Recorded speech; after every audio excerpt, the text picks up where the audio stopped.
नमस्कार फ्रेंड्स, आज आपण संशोधनशास्त्र या विषयातील घटक 4 उपघटक शोध निबंध लेखन पद्धती या शोध निबंध लेखन पद्धतीचा अभ्यास आढावा आज आपण ह्या प्रश्नोत्तरी स्वरूपामध्ये घेणार आहोत.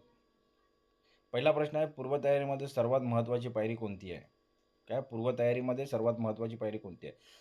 शोध निबंध लेखनासाठी सर्वप्रथम विषयाची निवड करणे ही सर्वात महत्त्वाची पायरी आहे. प्रश्नाचा शोध निबंधाचा विषय निवडताना कोणत्या 2 गोष्टींवर भर देणे आवश्यक आहे?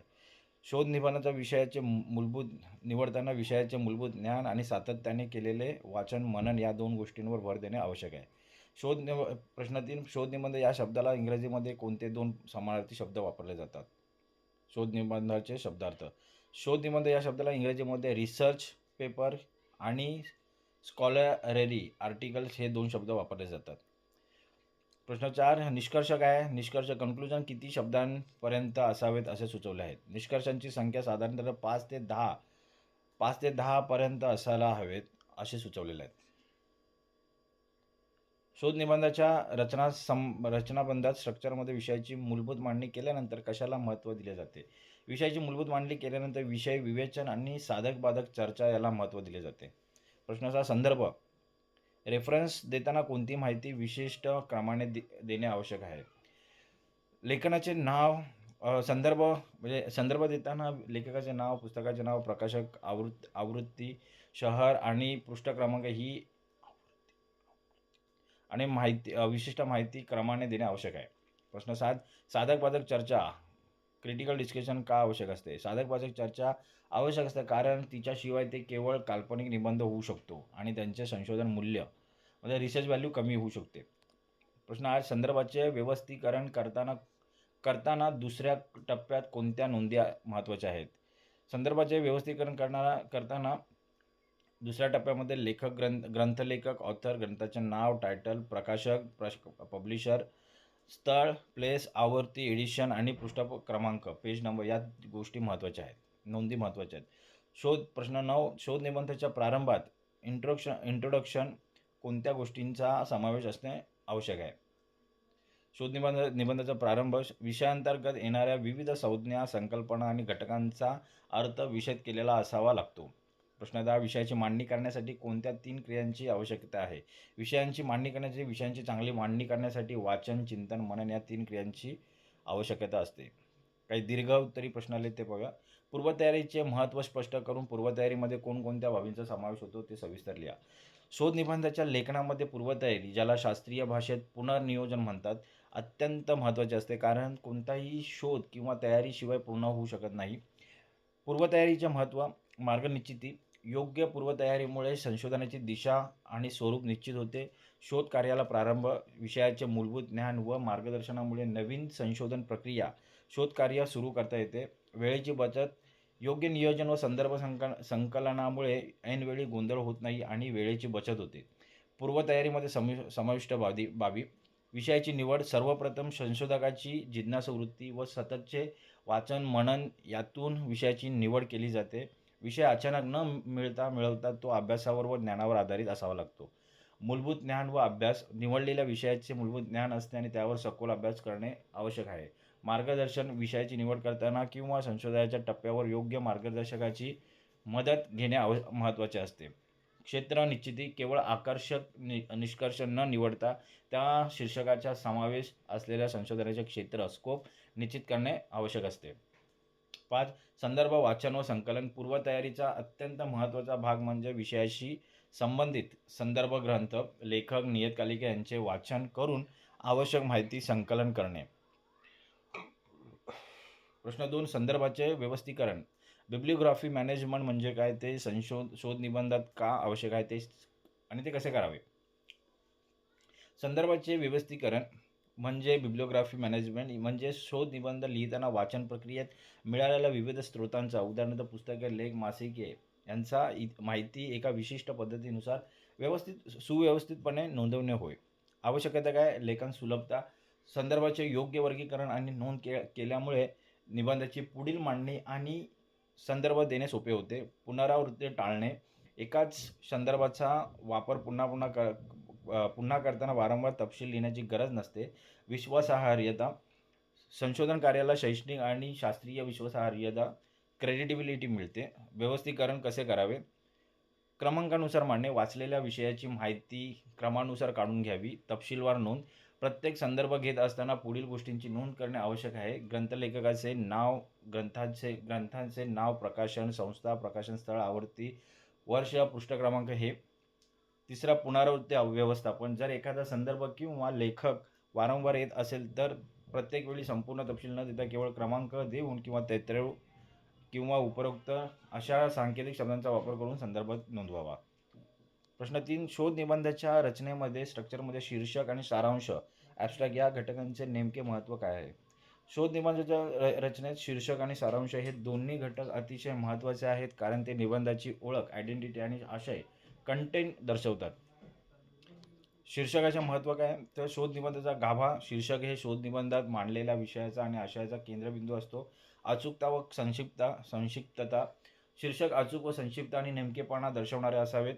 शब्दमर्यादा. शीर्षक 2-3 शब्दांचे किंवा फार तर 2-3 ओळींचे मर्यादित असावे, जेणेकरून वाचकाला विषयाची कल्पना लगेच येते.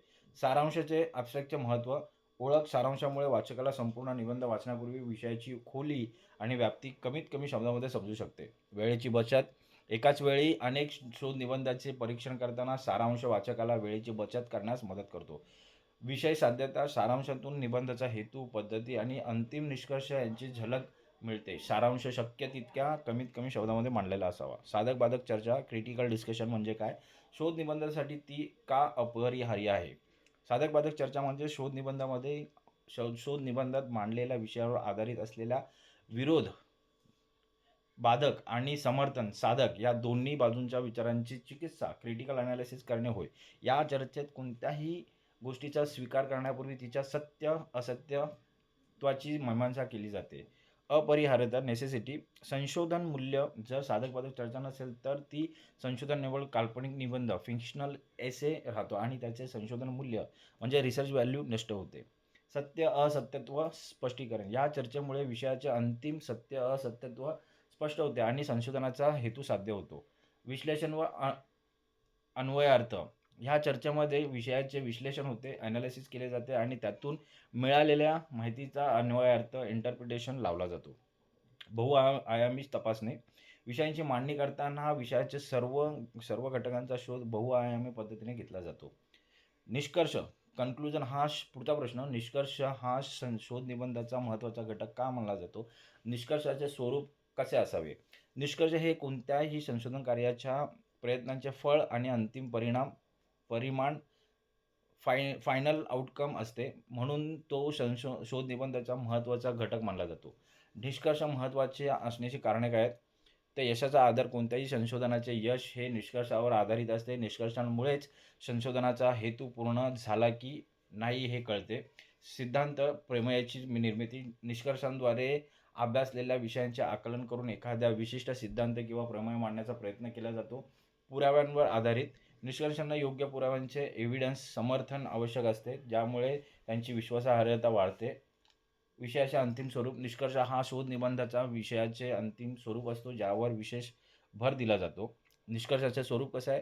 तर निष्कर्ष हे नेहमी अनुक्रमे, सिक्वेन्शियली आणि शोध निबंधाच्या शेवटी लिहिले जातात. निष्कर्षांची संख्या साधारणपणे 5 ते 10 पर्यंत असावी.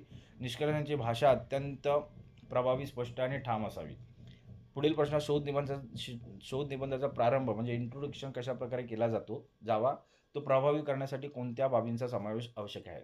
शोध निबंधाच्या लेखनात इंट्रोडक्शन हा अतिशय महत्त्वाचा असतो, कारण तो वाचकाला विषयाकडे घेऊन जाणारा पहिला टप्पा असतो. प्रारंभाची प्रक्रिया कशी आहे? प्रारंभ हा विषयाशी संबंधित असलेला मागोवा घेऊन सुरू करावा.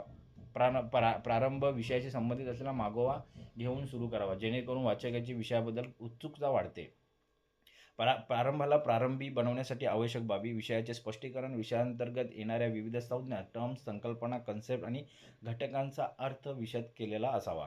पार्श्वभूमी. विषयाशी संबंधित लेखकाचे, संशोधकाचे जीवनचरित्र किंवा त्या विषयाची ऐतिहासिक, सामाजिक पार्श्वभूमी स्पष्ट करावी. उदाहरणार्थ नामदेव ढसाळ यांच्यावरील निबंधाचा प्रारंभ.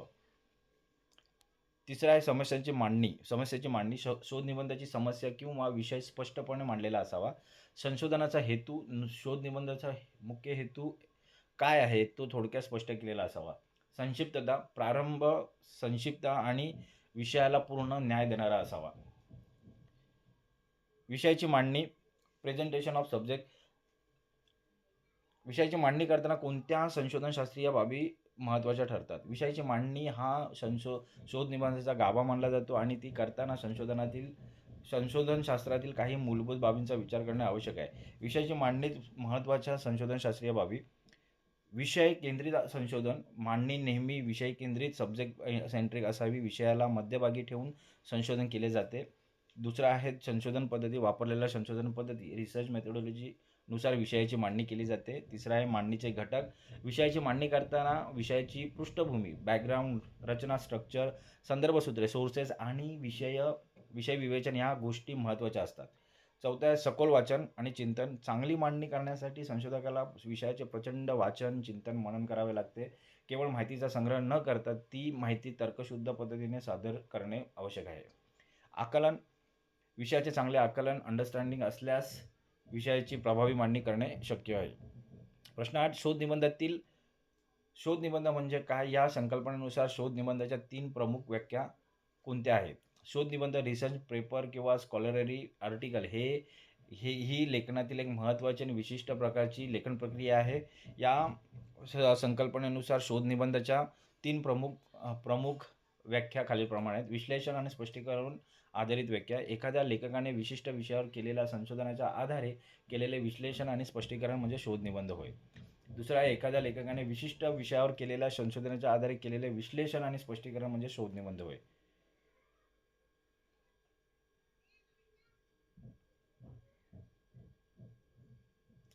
तिसरा आहे निष्कर्ष आधारित व्याख्या. एखाद्या समस्येवर केलेल्या संशोधनातून थोडक्यात निष्कर्ष मांडून समाधानकारक चर्चा करण्यामध्ये शोध निबंध होय. काय? एखाद्या समस्येवर केलेल्या संशोधनातून थोडक्यात निष्कर्ष मांडून समाधानकारक चर्चा करण्यामध्ये शोध निबंध होय. पुढील प्रश्न नंतर मग आहे शैक्षणिक प्रसार आधारित व्याख्या. प्रत्युत्तर स्तरावरच्या अभ्यासकांना सोयीस्कर आणि स्वीकृत ज्ञानाचे विस्तारित ज्ञान देण्यासाठी निवडलेला आकृतिबंध म्हणजे शोध निबंध होय. ते ह्या काही व्याख्या आहेत. प्रश्न 9. संदर्भ, वाचन आणि संकलन या टप्प्यांमध्ये कोणती प्रक्रिया अंतर्भूत आहे आणि ती कशा प्रकारे केली जाते? संदर्भ, वाचन आणि संकलन हा शोध निबंधाच्या पूर्वतयारी मधील दुसरा महत्त्वाचा टप्पा आहे जो पुढील प्रमाणे केला जातो. अंतर्भूत प्रक्रिया. या टप्प्यात विषयाशी संबंधित संदर्भ ग्रंथ शोधणे, त्यातील माहितीचे वाचन करणे आणि आवश्यक माहितीची नोंदणी, संकलन, कलेक्शन करणे ही प्रक्रिया अंतर्भूत आहे. प्रक्रियेची अंमलबजावणी. संदर्भ शोधणे. एक आहे अंमलबजावणी. पहिला आहे संदर्भ शोधणे. संशोधन विषयाशी संबंधित पूर्वी झालेले लेखन, प्रकाशित झालेले लेख आणि संदर्भ ग्रंथ शोधणे. सखोल वाचन. संबंधित संदर्भ केवळ न वाचता त्यावर तर्कशुद्ध मनन करणे, माहिती संकलन आणि नोंदी. वाचलेली माहिती किंवा महत्त्वाचे उत्तरे गार्भिक करून घेऊन नोंद करणे, यामुळे माहितीचा ओघ आणि सुसंगती टिकून राहते. 4 आहे संदर्भ पद्धतीनुसार नोंद. संदर्भ ग्रंथाची नोंद करताना लेखनाचे नियम, उदाहरणार्थ ग. माळशे यांची पद्धती पाळून खालील तपशील नमूद करणे आवश्यक आहे. लेखकाचे नाव, पुस्तकाचे नाव, प्रकाशन संस्था, स्थळ, आवृत्ती, वर्ष, पृष्ठ क्रमांक हे सर्व संकलन एका विशिष्ट पद्धतीने केल्यास पुढील लेखन सोपे होते. प्रश्न 10. शोध निबंधाचा रचनाबंध, रिसर्च डिझाईन कसा असावा? रचनेच्या शेवटी संदर्भ या घटकाचा नेमका उद्देश काय असतो? शोध निबंधाचा रचनाबंध स्ट्रक्चर सुव्यवस्थित आणि संशोधनशास्त्राच्या नियमांनुसार असावा लागतो, ज्यामुळे विषयाची मांडणी तार्किक आणि प्रभावी ठरते. शोध निबंधाचा रचनाबंधामध्ये साधारणतः खालील गोष्टींचा समावेश होतो. शीर्षक, सारांश, विषय, उपशीर्षके, संशोधन पद्धती, मेथोडॉलॉजी, विषय विवेचन आणि चर्चा, निष्कर्ष, संदर्भ ह्या 7 घटकांचा समावेश होतो. काय? शीर्षक, सारांश, विषय आणि उपशीर्षिके. नंतर मग आहे 4 आहे संशोधन पद्धती, 5 आहे विषय विवेचन आणि चर्चा, 6 आहे निष्कर्ष आणि 7 आहे संदर्भ म्हणजे रेफरन्सेस. रचनेच्या शेवटी संदर्भ घटकाचा उद्देश काय असतो? आधार. संदर्भ हा घटक निबंधाच्या शेवटी मांडला जातो. त्याचा मुख्य उद्देश हा आहे की संशोधनासाठी वापरलेल्या ग्रंथ, नियतकालिके, इंटरनेट संसाधने या सर्व स्रोतांचा तपशील नमूद करणे. विश्वासार्हता, यामुळे संशोधन कार्य आधारित आहे आणि ते केवळ काल्पनिक नाही असे सिद्ध होते आणि त्याची शास्त्रीय विश्वासार्हता वाढते. पूरक वाचन वाचकांना आणि पुढील संशोधकांना या शोधाच्या आधारे अधिक माहिती शोधण्यास व पूरक वाचन करण्यास मदत मिळते. नीतिनियम, संदर्भ देणे हा संशोधन नीतिनियमांचा रिसर्च एथिक एक भाग आहे, ज्यामुळे मूळ लेखकाला श्रेय दिले जाते. संलग्न पानांमधील माहितीवर आधारित सर्व प्रश्नांची उत्तरे मिळतात. पुढील प्रश्न, पूर्वतयारीचे महत्त्व स्पष्ट करून पूर्वतयारीमध्ये कोणकोणत्या बाबींचा समावेश होतो ते लिहा. संशोधनाच्या लेखनात पूर्वनियोजन अत्यंत महत्त्वाचे आहे, कारण कोणताही शोध या तयारीशिवाय पूर्ण होत नाही. पूर्वतयारीचे महत्त्व काय? योग्य पूर्वतयारीमुळे संशोधनाची दिशा व स्वरूप निश्चित होते, नवीन शोधकार्य सुरू होते आणि वेळेची बचत होते. पूर्वतयारीमध्ये समाविष्ट बाबी. विषयाची निवड. सर्वप्रथम विषयाची निवड महत्त्वाची. हा विषय सातत्याने वाचन मनन करून निवडला जातो आणि त्यात जिज्ञासा वृत्ती महत्त्वाची असते. दुसरा आहे मूलभूत ज्ञान आणि अभ्यास. निवडलेल्या विषयाचे मूलभूत ज्ञान आणि सूक्ष्म अभ्यास आवश्यक आहे. तिसरा आहे मार्गदर्शन. योग्य मार्गदर्शकाची मदत घेतली पाहिजे. चौथा आहे क्षेत्र निश्चिती. केवळ आकर्षक शीर्षक न निवडता संशोधनाचे क्षेत्र निश्चिती करणे आवश्यक आहे. पाचवा आहे संदर्भ वाचन आणि संकलन. संदर्भ वाचन आणि संकलन हा पूर्वतयारीतील एक महत्त्वाचा भाग आहे. पूर्वतयारी काय? विषयाची निवड, मूलभूत ज्ञान आणि अभ्यास, मार्गदर्शन, नंतर मग क्षेत्र निश्चिती आणि संदर्भ वाचन संकलन हे पूर्वतयारीचे बाबी आहेत. पुढील प्रश्न, संदर्भाचे व्यवस्थीकरण बिब्लिओग्राफी मॅनेजमेंट म्हणजे काय? ते शोध निबंधात का आवश्यक आहे आणि ते कसे करावे? संदर्भाचे व्यवस्थीकरण म्हणजे शोध निबंध लिहिताना मिळालेला विविध ग्रंथ, नियतकालिके इत्यादी स्रोतांची माहिती एका विशिष्ट पद्धतीनुसार सुव्यवस्थितपणे नोंदवणे होय. आवश्यकता काय? तर लेखनाची सुलभता, पुनरावृत्ती टाळणे आणि संशोधन कार्याला शैक्षणिक आणि शास्त्रीय विश्वासार्हता प्राप्त करून देणे यासाठी हे आवश्यक आहे. व्यवस्थीकरण करण्याची पद्धत काय? क्रमांकानुसार मांडणी, वाचलेल्या विषयांची माहिती क्रमानुसार काढून घेणे, तपशीलवार नोंद. प्रत्येक संदर्भ घेताना ग्रंथलेखक ग्रंथाचे नाव, प्रकाशन स्थळ, आवृत्ती, पृष्ठ यांची नोंद घेते. पुनरावृत्ती व्यवस्थापन, एकाच लेखकाचे संदर्भ पुन्हा देत असताना केवळ क्रमांक देऊन किंवा उपरोक्त 33 अशा शब्दांचा वापर करून नोंदणी करणे. उदाहरणार्थ सुकाश शेलार, साहित्य संशोधन, वाटा आणि वळणे, पुणे 211, पृष्ठ 101 हे उदाहरण आहे. प्रश्न 3, संशोधन निबंधाच्या रचनेमध्ये स्ट्रक्चर आणि सारांश या घटकांचे महत्त्व काय? शीर्षक आणि सारांश या दोन्ही शोध निबंधाची ओळख दर्शवतात. शीर्षकाचे महत्त्व काय? शीर्षक हे विषयाचा केंद्रबिंदू आणि गाभा असते. ते अचूक, संक्षिप्त आणि नेमकेपणा दर्शवणारे असावे. साधारणतः ते 2-3 शब्दांत आणि ओळीत मर्यादित असावे.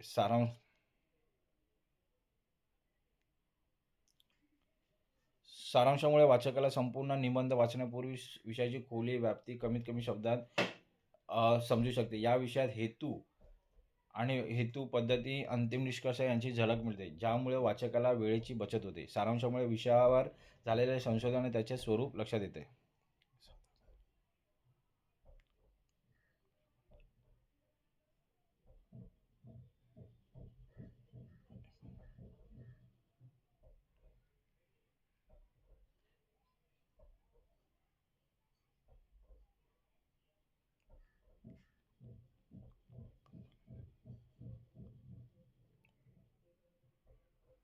ओके. संशोधन निबंध संकल्पना स्वरूप स्पष्ट करा. संशोधन संकल्पना, शोध निबंध संकल्पना. शोध निबंध हा लेखनाचा एक महत्त्वाचा प्रकार आहे, ज्यात विशिष्ट विषयावर बौद्धिक रूपात संशोधन केलेले असते. हा निबंध संशोधन क्षेत्रात मार्गदर्शक असून संशोधक आपली भूमिका शास्त्रीय आधाराने मांडतो. व्याख्या काय? एखाद्या लेखकाने विशिष्ट विषयावर केलेल्या संशोधनाच्या आधारे केलेले विश्लेषण आणि स्पष्टीकरण म्हणजे शोध निबंध होय. एखाद्या समस्येवर केलेल्या संशोधनातून थोडक्यात निष्कर्ष मांडून समाधानकारक चर्चा करणे स्वीकृत ज्ञानाचे विस्तारित ज्ञान देण्यासाठी निवडलेला आकृतीबंध होय. शोध निबंधाचे स्वरूप काय? बौद्धिक आणि शास्त्रीय. शोध निबंधाचे स्वरूप बौद्धिक असून ते संशोधन शास्त्रानुसार सांगितले गेलेल्या विशिष्ट पद्धतीने मांडावे लागते. घटकांचा समावेश, त्यात शीर्षक, प्रस्तावना, विषय, विवेचन, साधक-बाधक चर्चा, निष्कर्ष, संदर्भ यांसारखे घटक अनिवार्यपणे असावे लागतात. निष्कर्षावर आधारित शोधनिबंध हा केवळ माहितीचा संग्रह नसून तो विशिष्ट सिद्धांत किंवा निष्कर्ष मांडण्याचा प्रयत्न करतो.